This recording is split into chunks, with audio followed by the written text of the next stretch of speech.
Chapitre 14. In fine. Mon cher petit frère, tu m'as écrit il y a quelques jours de cela pour me demander comment être musulman aujourd'hui. J'en termine ici avec ma réponse. Au commencement, je le reconnais, j'ai bien failli arrêter ma réflexion à cet aujourd'hui dans lequel nous nous situons tous et qui me sautait tant aux yeux quand je lisais tes mots. Je pensais, un peu naïvement, que la clé était là. C'était une grande erreur. Moi qui aime tant les contradictions, sans y prendre garde, voilà que je m'apprêtais à négliger l'évidence pour laquelle le présent ne passe jamais, qu'il n'est jamais rien d'autre qu'un synonyme de permanence. Et pareil à la vraie vie, qu'il ne nous quitte pas un instant. Me connaissant, j'aurais naturellement été tentée de te donner des techniques, des astuces pratiques, des trucs pour te permettre de te dire musulman en phase avec notre temps, un musulman aujourd'hui.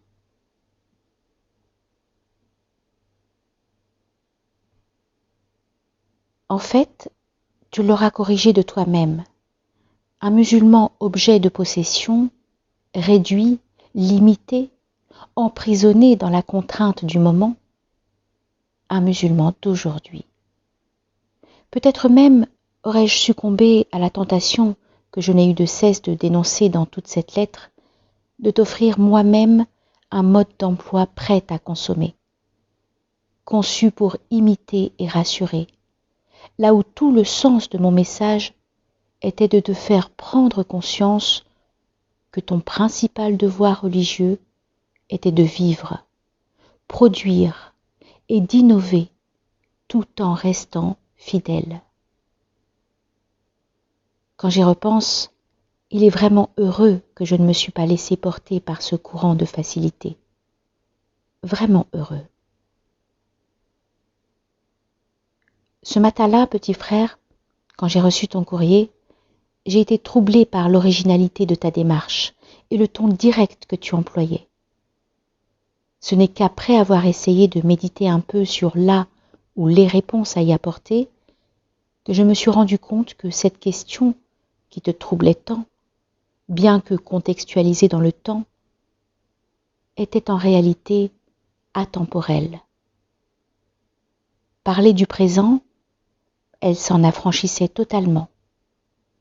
Se référant aux contingences de notre époque, elle s'en délivrait. Il devenait alors logique que la réponse à lui apporter suive la même direction. Aujourd'hui était un piège fatal dans lequel il ne nous fallait pas tomber. C'est alors que, de ta quête, je compris ceci. Tant qu'il y aura un « aujourd'hui », comprends par là qu'un nouveau jour se sera conjointement levé sur sa vie et sur sa soumission à Dieu. Un musulman digne de ce nom devrait toujours se la poser. Pas pour demain, et pas non plus pour hier, seulement pour le moment présent. Tous les jours, au petit matin, comme une prière avant sa première prière, avec précision et profondeur, mon Dieu, comment vais-je t'être soumis, musulman, aujourd'hui? Le célèbre « Cueille le jour présent » Carpe diem, tiré d'un poème de Horace, changerait alors radicalement de sens et dans son salutaire demi-tour recevrait enfin de mon oreille une écoute favorable.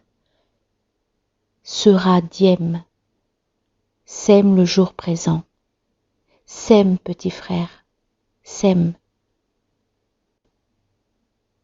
Ces choses connues, une question n'aimant pas répondre seule à une invitation, elle vient généralement avec une autre à laquelle on ne s'attendait pas.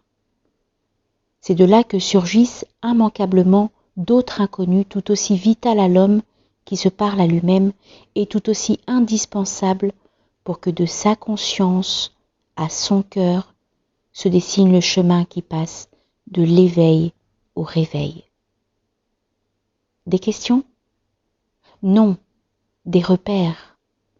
dès à présent, tu dis vouloir sincèrement assumer ta soumission à Allah, mériter pour toujours la voie de l'adoration sur laquelle il t'a guidé et espérer dignement son acceptation, lui être fidèle et aimant, lui consacrer ta vie, ton souffle et tous les battements de ton cœur, lui vouer ton âme et chaque ligne des feuillets sur lesquels sera consignée ta vie. Pour ma part, mon message qui n'a pour lui que sa sincérité est peu et modeste. Si ce n'est par défaut, je n'aurais même pas osé l'appeler réponse, tant j'ai conscience de ses limites et de ses petitesses. Tout ce que je peux te dire, à toi qui cherches Dieu en cherchant ta propre place, c'est que si en interrogeant le cœur de ton grand frère, tu te retrouves face à un océan d'inconstance, il ne te reste désormais plus qu'à interroger ton propre cœur, avec conviction et espoir pour gagner la rive de la certitude. Alors simplement, tu sauras l'immense simplicité avec laquelle Allah, glorifié soit-il, t'a déjà répondu, à toi aussi. Les éléphants sont toujours là où on ne les attend pas. Tu sauras que l'adversité est une bénédiction, à condition de la voir, avec tes yeux de croyant, pour ce qu'elle est, un modeste marchepied vers la victoire. Tu sauras que la peine, la souffrance et la douleur sont à la fois des épreuves dans la vie et en même temps des preuves de vie, et que tout comme elles ne méritent ni mépris, ni colère, ni haine. Tu sauras que tous les bruits du monde, simple souffle d'air porté par la vibration de l'univers, en toi ne peuvent que passer, mais que seule la parole touche et demeure. Tu sauras tous les combats justes à mener seul, et tu sauras tous les combats vers lesquels seulement menaient tous les hommes justes. Tu sauras que tes passions ne sont pas les briques avec lesquelles édifier la gloire d'Allah, tout au plus les pierres de ta perdition, les poussières de ta ruine. Tu sauras qu'aux yeux du Tout-Puissant, le bonheur d'une seule personne, lorsqu'il est noyé dans le malheur de tous, pèse à peine plus que le vide et à peine moins que ton existence. Tu sauras qu'entre la réussite est solitaire et la réussite est solidaire, il y a plus qu'une faute de frappe, mais le sort du monde. Tu sauras qu'il faut céder pour ne jamais céder. Tu sauras que lorsque les sceptiques et les cyniques voudront te voir renoncer et baisser les bras, au moment de l'épreuve qui te touche, il te faudra à toi, plus que jamais, en direction du ciel, lever les mains. Tu sauras répondre à tous ces sédentaires égarés par l'attraction extrémiste des pôles qui t'interrogeront sur ta route. Pour le cheminant vers Allah, entre deux tropiques, il ne peut y avoir d'autre voie que l'équateur. Tu sauras que ce que l'on nomme impossible ou inaccessible demeure constamment à la portée de ton cœur si ton âme s'est rapprochée au plus près de ce qui le fait vivre. Tu sauras aimer depuis que tu te sauras aimer et tu enfanteras l'amour. Tu sauras de la sunna de l'envoyé, alayhi salatu wassalam, qu'un cœur peut cesser de battre depuis 1400 ans, mais qu'il peut cependant continuer à aimer. Tu sauras simplement, en dépit de tous les détails qui voudront t'inonder et te perdre, de même qu'il ne peut rien y avoir de sacré sans compassion, qu'il n'est pas de fidélité à son saint exemple sans amour. Qui l'aime le suive. Tu sauras, tu sauras, tu sauras. Tu sauras alors que tout, absolument tout, naît de la foi en toi et que tout, immédiatement tout, part de la foi en dehors de toi. Petit frère, j'aurais pu te le dire dès le début, te le crier, comme sur le quai, un homme désireux de te dire une dernière chose avant que ton visage ne soit définitivement aspiré par la brume. Mais je crains que tu ne comprennes pas mon conseil dans sa plénitude. J'ai peut-être eu tort, j'espère que tu ne m'en tiendras pas rigueur. Mais désormais que mon encre s'épuise et que ton navire part, et que tu as sur les paumes l'amas de mes propres expériences, je peux te répondre, crois, puis crois, que de ton feu intérieur s'embrase l'univers et les cœurs qui le peuplent. Puis entre croire et croire, entre ton être et le monde, navigue en permanence, sans peur du roulis ou crainte de chavirer, avançant, serein et confiant vers un pôle pour renforcer son opposé, revenant à la source pour mieux continuer ton avancée. Walhamdulillahi Rabbil Alamin. Maintenant, tu sais. J'ai cependant une dernière confidence à te faire. Quoique je dois l'admettre, je t'ai beaucoup parlé de moi et de ce que je connais.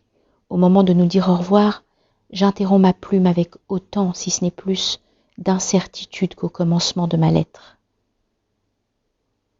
J'ignore si j'ai réellement entendu ton interrogation, si j'y ai répondu, si ma lettre te parviendra, si tu en saisiras le sens ou sauras la lire entre les lignes, si tu me comprendras, si ma réponse contient quelques onces de vérité et surtout, si Dieu acceptera notre trajectoire et notre sincérité.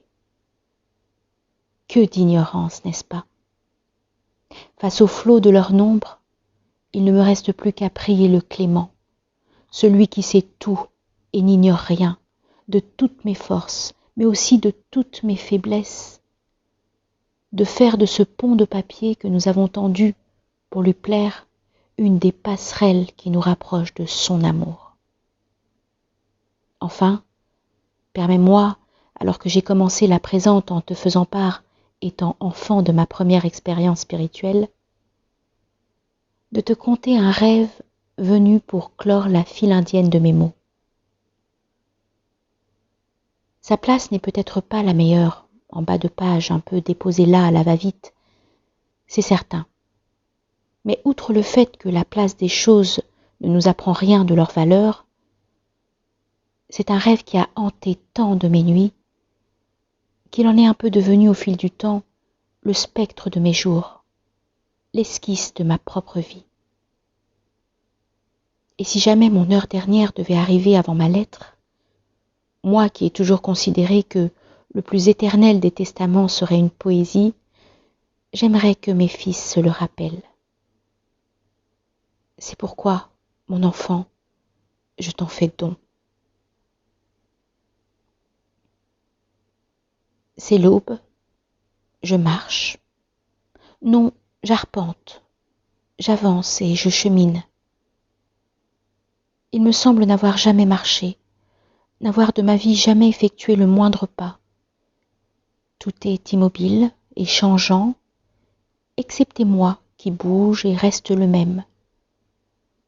Chaque centimètre gagné sur ma voie, chaque mont gravi, chaque vallon traversé, chaque jalon laissé derrière moi désormais constitue une victoire, une invention, une découverte, une victoire contre mon ego, une invention pour ce qui s'y cachait, une découverte de ma nature. J'arpente, avance et chemine, et me découvre à chaque mouvement. Pour la première fois, je marche en moi, avec pour seule mire l'horizon de mon âme.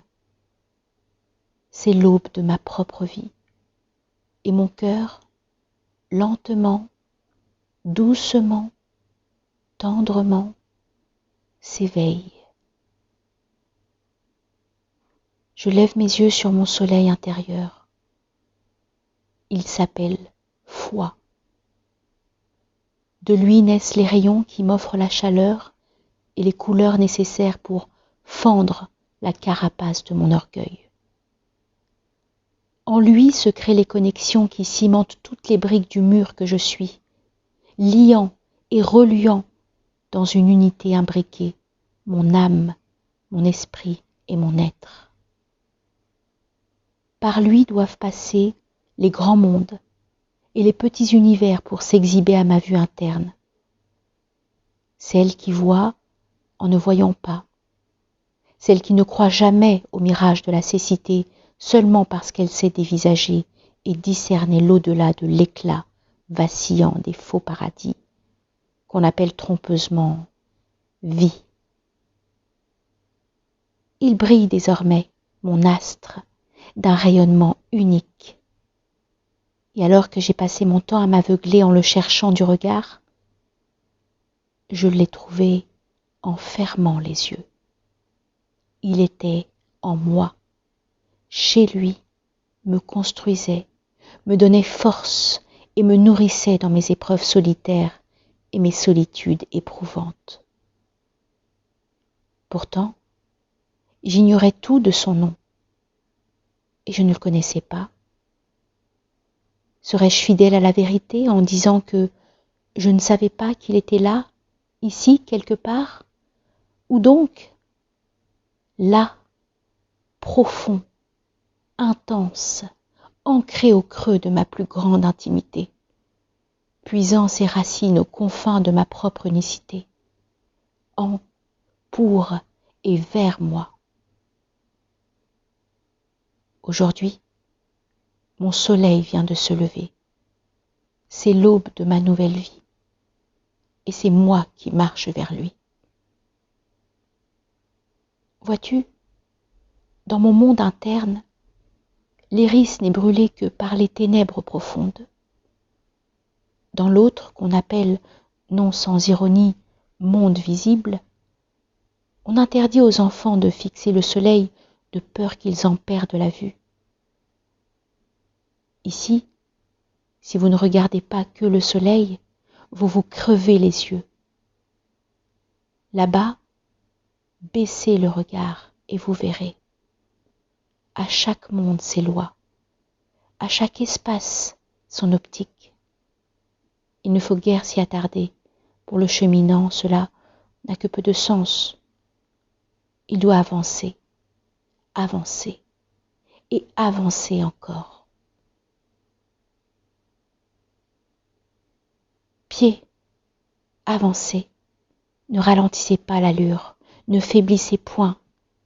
Portez-moi, loin, plus loin que l'azur, battez mesure, battez pavé, battez sans violence. Laissons ces murs, loin dans le dos de mes souvenirs, qu'importent vos fissures. Vos crevasses qui sont la trace de votre argile, ensemble avançons.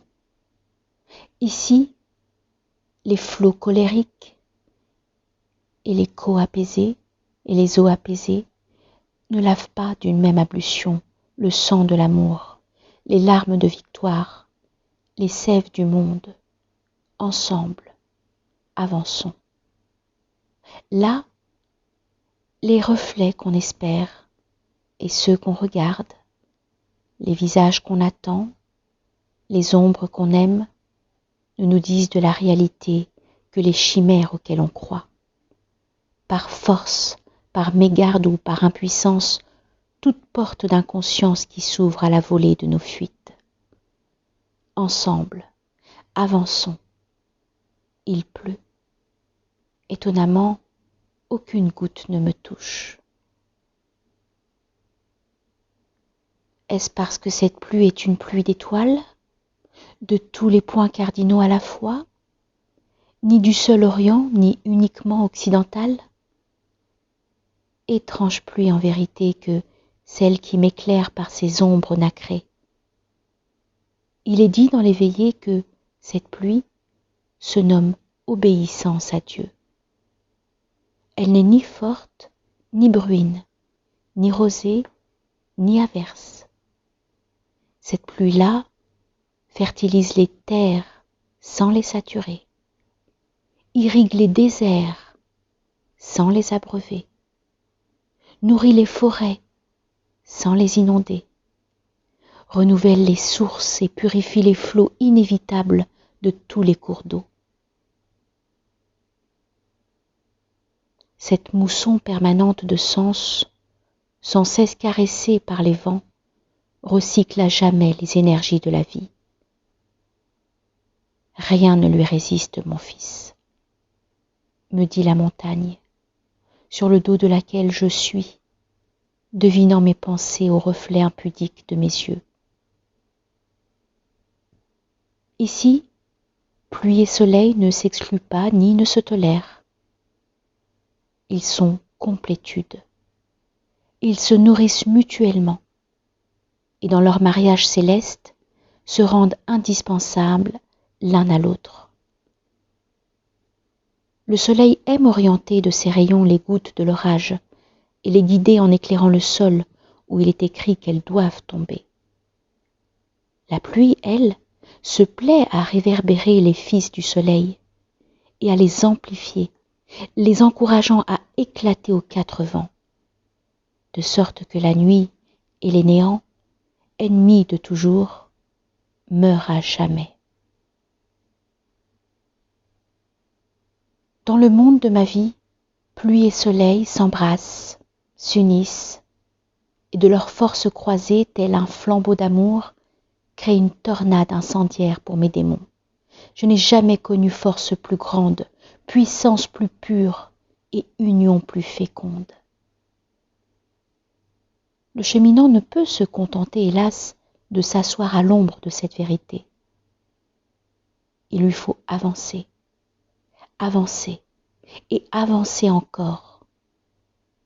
La halte n'est pas ici. Au loin, un homme est agenouillé. Il ne prie pas, il pleure. Ses larmes tombent sur un tas d'herbes brûlées et en humidifient la noirceur poussiéreuse. Intuitivement, j'en viens à vibrer moi-même au son supplicié de ses regrets. Je le reconnais sans même le connaître. C'est un maudit en supplique, un déchu. Tout est écho autour de lui. Il n'est pas seul, non, au centre de son propre halo. C'est pire, il est la solitude même. Mon Dieu, que lui reste-t-il de sa splendeur érodée que je devine? Qu'a-t-il encore de ses forces passées dont j'aperçois les traces disparues? Je sais pourquoi il pleure de la sorte.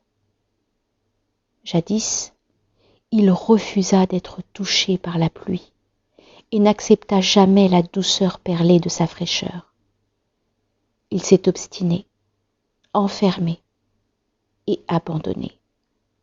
Il a refusé la pluie comme l'on refuse la grâce, pour lui préférer l'ensoleillement de son égoïsme et l'éclat de nouvelles divinités qu'il pensait assises sur le piédestal de la liberté, mais qu'en fait, on lui avait imposé. Aujourd'hui, plus aucun éclat pour lui. Il s'est fourvoyé, et nul ne vivra assez vieux pour entendre le clapotis de ses larmes qui chutent dans sa tombe. Un phénix passe à son côté et lui adresse la parole. « Homme, les pleurs ne savent pas faire renaître le passé des cendres. » Alors mon cœur se met à battre plus vite et plus fort. Je cours. Il est gravé quelque chose sur le tronc du chêne qui a poussé au cœur du chemin et me fait face. Peut-être serait-il plus juste de dire qu'il est gravé quelque chose sur le tronc du chêne qui a poussé au cœur du chemin pour me faire face. Qui sait? Du haut de ces siècles immobiles, peut-être est-il là pour moi l'insignifiant cheminant en mouvement. Peut-être même qu'il m'attend, l'arbre au tronc raturé. J'y crois sans raison, comme il sied au Seigneur que l'on croit, c'est-à-dire sans autre preuve que la certitude du cœur. J'en souris. Je repense à ce vieil homme, autrefois rencontré dans une jungle d'Asie, qui m'avait expliqué que parler à la nature était un moyen ancestral et élevé d'adresser une louange au maître de la nature lui-même. J'en souris. Lève ma main sans avoir peur d'être vu ou pris pour un fou, et le salue respectueusement de la paix. Quelle est cette inscription masquée par le lichen? Une légende? Un conte? Une preuve du passé laissé en héritage au temps par une âme en peine? Il y est écrit tout en bas. Peut-être le message d'un enfant qui m'aurait devancé? Qui sait? Haut et fort, droit et sans cambrure, l'arbre, comme tous les arbres, est majestueux. Suffisamment imaginé-je pour que le bâtisseur de la route n'ait pas eu l'envie de le couper. C'est vrai, Subhanallah. Troublé par les similitudes des milliers de voies sur lesquelles j'avais déjà marché jusque-là et qui encombraient ma mémoire, je n'avais pas remarqué que mon chemin ici était différent. Autre, assurément. Il l'était en ce qu'il n'avait pas détruit une nature qu'il traversait. Depuis son commencement, ou plutôt depuis mes premiers pas, il l'avait contournée, sans s'en détourner, l'avait respectée par ses zigzags et ses déhanchements, s'était plié à ses exigences en abandonnant l'utopie d'une droiture sans faille. Mon chemin, le tracé de ma course, je m'en rends compte maintenant, est pavé d'humilité. Quelques paysages qu'il parcourt, il n'y a rien ajouté, rien modifié, rien amputé. Ma route s'est dessinée dans le respect de la perfection du monde. C'est en cela, je crois, qu'elle est un droit chemin. Comment ne l'avais-je pas remarqué plus tôt? Fallait-il être aveugle ou passablement peu observateur pour ne pas voir qu'elle épousait la forme des dénivelés, enjambait les rivières, se mariait à l'harmonieuse ligne de la création divine? Subhanallah! Comment ai-je fait pour ne pas y voir l'œuvre du Créateur? S'il n'est rien en dehors de lui, alors c'est que mon chemin n'est rien d'autre qu'une des voies de l'ineffable et mystérieux destin. Comme lui, elle est au-delà de ma petite volonté, infiniment éloignée de ce que je veux et peux. Comme lui, elle a commencé avant moi et continuera après moi. Comme lui, elle est irremplaçable et indestructible à la fois. Jamais mes mouvements ne l'useront, jamais mes déplacements ne la détourneront, ni ne la contourneront. Et jamais, ô grand jamais, je n'irai plus vite qu'elle. Ma destination n'est peut-être pas celle de mon chemin, et mon point de départ se distingue de sa source. Voilà les convictions qui désormais m'assaillent. Mais alors que jusqu'ici ma seule certitude résidait en cette canne, tenue fermement dans ma main, qui m'aidait à avancer et avancer sans cesse, je ne suis plus sûre désormais qu'un ver ne la ronge de l'intérieur pour la briser, pour me briser. J'ai à avancer, tant qu'il est écrit que je le fasse, sans jamais pouvoir marcher en dehors du champ de la fatalité. Avancer, jusqu'à mon arrivée, mon terme. L'arbre n'était sur ma route que pour m'apprendre la sagesse du chemin sur lequel j'ai choisi d'avancer. Le secret de la blessure sur son tronc n'était pas une écriture, en tout cas, je ne perdrais pas mon temps à essayer de la déchiffrer. Quel que soit le message qui est inscrit, il ne sera jamais moins magistral que la sagesse enseignée par ce chêne, sans âge, arbre de mon chemin.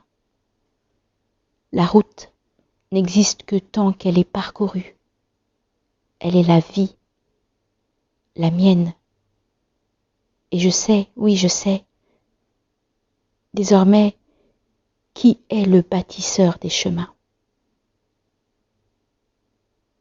Puisse-t-il m'autoriser à m'en souvenir. Ton dévoué frère.